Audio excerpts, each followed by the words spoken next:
Assalamualaikum warahmatullahi wabarakatuh. Saya Emilia Febrianti. Di sini kami kelompok 2 yang akan menjelaskan materi kami tentang sejarah, kedudukan, dan ragam atau variasi bahasa Indonesia. Sejarah bahasa Indonesia. Secara resmi, bahasa Indonesia dikumandangkan pada peristiwa Sumpah Pemuda tanggal 28 Oktober 1928. Peresmian nama bahasa Indonesia tersebut bermakna politis, sebab bahasa Indonesia dijadikan sebagai alat perjuangan oleh kaum nasionalis yang sekaligus bertindak sebagai perencana bahasa untuk mencapai negara Indonesia yang merdeka dan berdaulat. Peresmian nama itu juga menunjukkan bahwa sebelum peristiwa Sumpah Pemuda itu, nama bahasa Indonesia sudah ada.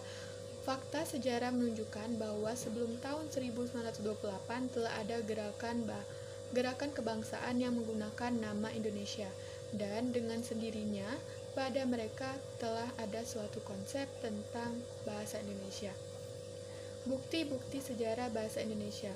Bukti-bukti sejarahnya yaitu seperti Prasasti Kedukan Bukit di Palembang bertahun 684 Masehi, Prasasti Kota Kapur di Bangka Barat bertahun 686 Masehi, Prasasti Karangbahi antara Jambi dan Sungai Musi bertahun 688 Masehi yang bertuliskan Prai Nagari dan berbahasa Melayu kuno.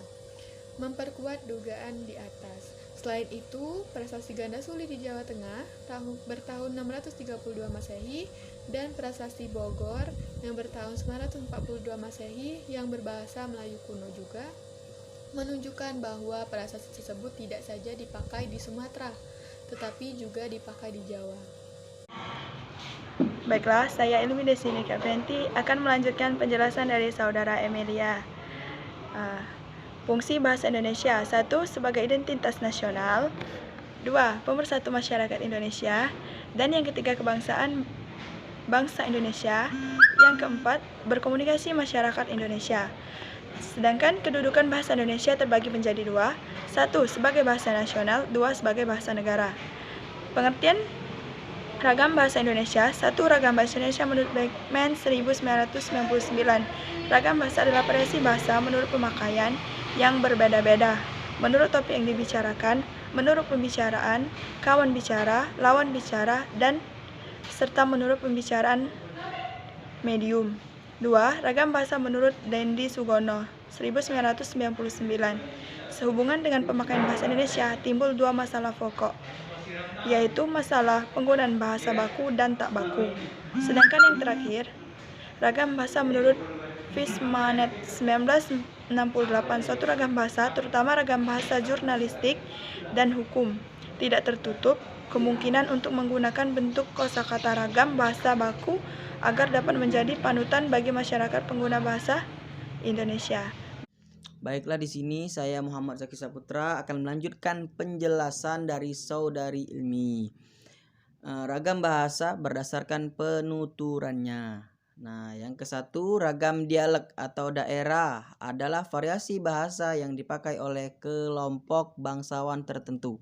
Dan yang kedua, ragam terpelajar. Tingkat pendidikan penuturan bahasa Indonesia juga mewarnai penggunaan bahasa Indonesia.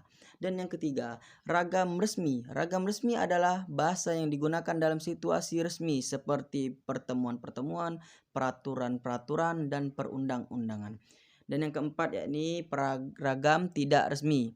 Ragam tidak resmi adalah ragam bahasa yang digunakan dalam situasi yang tidak resmi seperti pergaulan-pergaulan dan juga atau percakapan pribadi. Dan yang selanjutnya yakni ragam bahasa berdasarkan pemakaiannya. Yang pertama, ragam bahasa situasi resmi atau formal. Ragam formal atau ragam baku yaitu ragam yang mengikuti kaidah atau aturan kebahasaan. Dan yang kedua, ragam bahasa situasi semi formal memiliki keunikan tersendiri karena berciri mengikuti kaidah dan aturan yang tetap, tetapi hanya tidak secara konsisten dilakukan pada saat tujuan tertentu. Dan yang selanjutnya, ragam bahasa situasi non formal atau santai. Ragam non formal adalah bahasa yang digunakan dalam situasi tak resmi seperti dalam pergaulan dan dalam percakapan pribadi.